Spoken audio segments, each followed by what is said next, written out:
there, it's Deborah O'Toole, textile artist, and this video is a continuation of the commission piece which I started a couple of videos ago.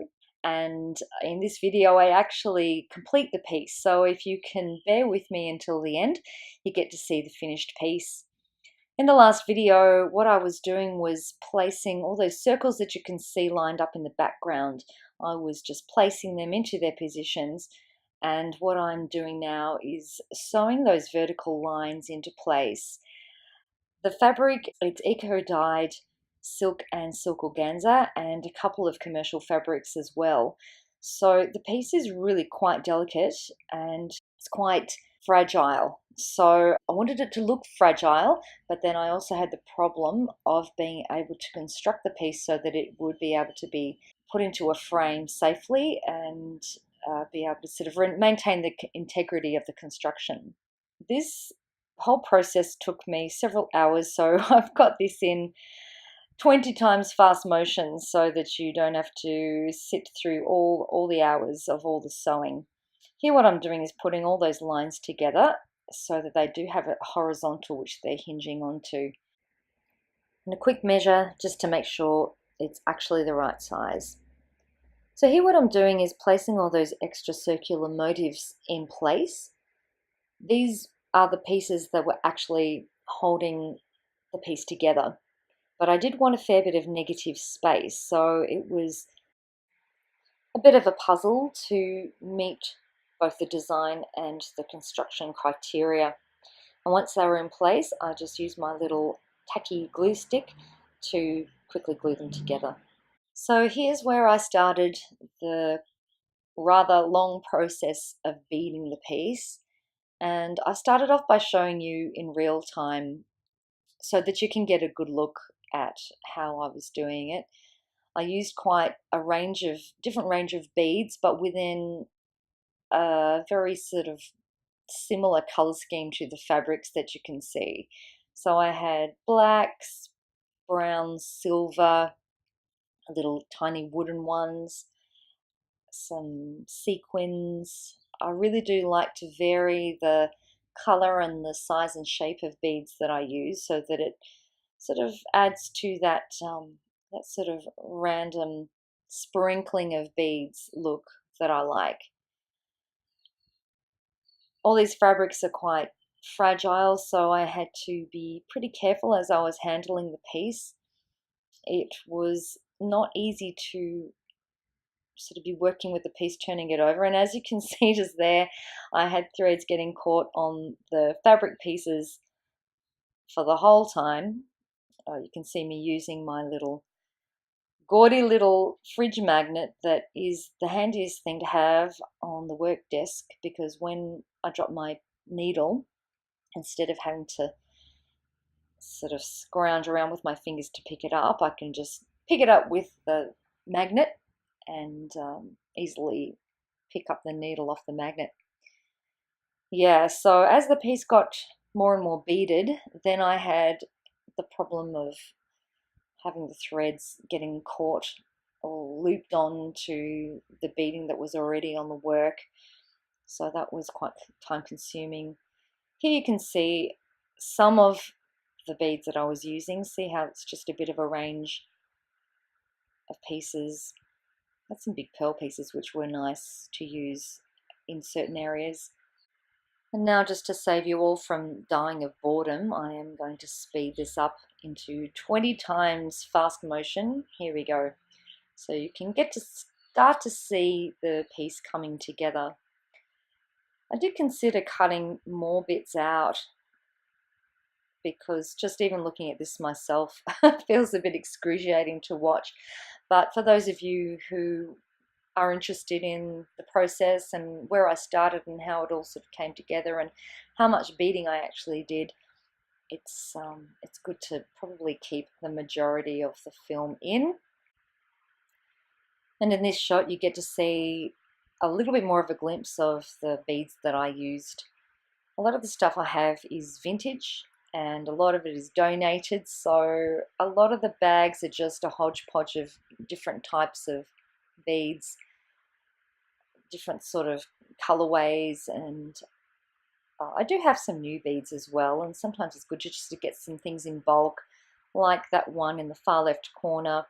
That just sort of came in one of those pallets from Spotlight or a craft shop, because it is good to have a bulk amount of the same kind of beads sometimes. But that one on the blue palette that I'm sort of dipping into a lot, that was a donation, and they just came in all these tubes, just a whole bunch of different beads that are within a colorway, which just happened to work really well with this piece.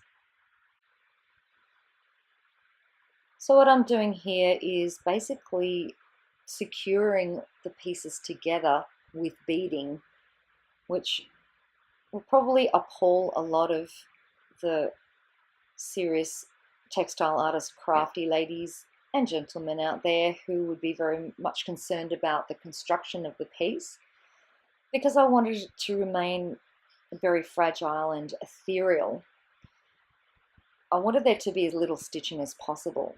So I've used the beading, the stitching of the beading, to secure the piece together, which created a few sort of design issues, I guess, with the beading, because normally I would use the beading as an embellishment, but because I was using it as more or less a construction technique, it then sort of got a bit of a life of its own, the beading.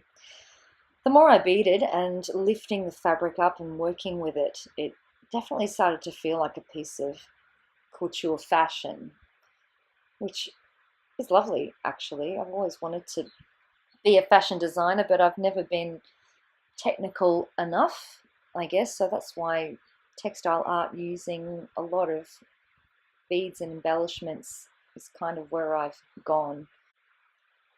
So I would definitely say that couture fashion has an influence on my artwork.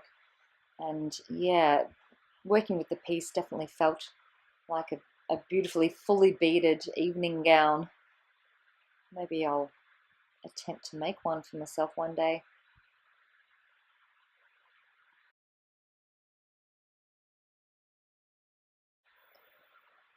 You can see how the light changes as I go from scene to scene, and that's because some of this work I did was at night time under artificial lights, and some of it was during the day where I had beautiful natural light coming from the window in front of me.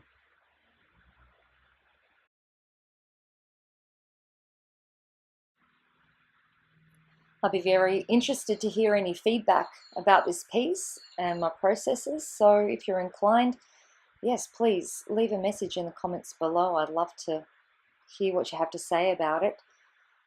I'd be interested to know if anybody out there is doing anything similar to this kind of work, or if there's anybody else that is as obsessed with sequins and sparkly beading on their artwork as I am.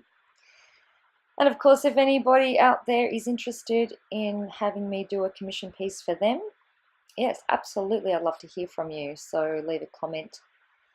And of course, feel free to like this video if you're interested in it. If you'd like to see more of my stuff, then yeah, you just need to subscribe.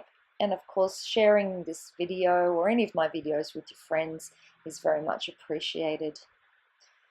So in the meantime, I might just leave you with this, with a bit of musical background while I go through the rest of the beading.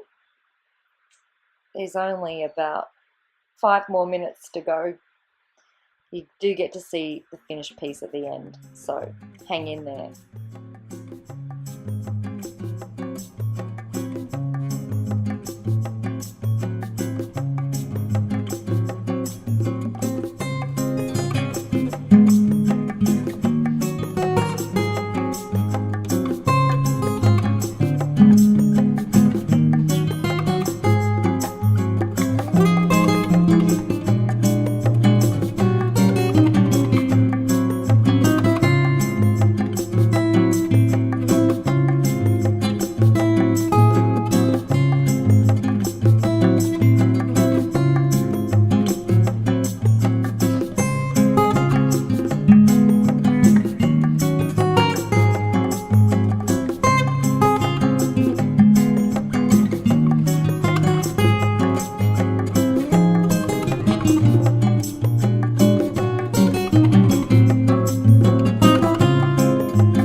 by this stage I had reinforced some of those connecting threads that looked a bit precarious, that might not have really lasted the distance while I'd been moving the piece around and working with it. And I had gone back to the areas that I started with just to make sure that there was enough beading and the whole piece looked nice and balanced. And while I'm not too concerned by fraying fabric edges, because my pieces don't have to withstand any handling once they're in a frame, I still decided to do a little bit of trimming of frayed edges that just were a bit jarring to the eye. So I just did a little bit of trimming, being very careful not to snip any threads that needed to be there. Once I'd done that, I turned the piece to the reverse and gave it all a bit of a press with the iron, and in the next images you get to see the finished piece.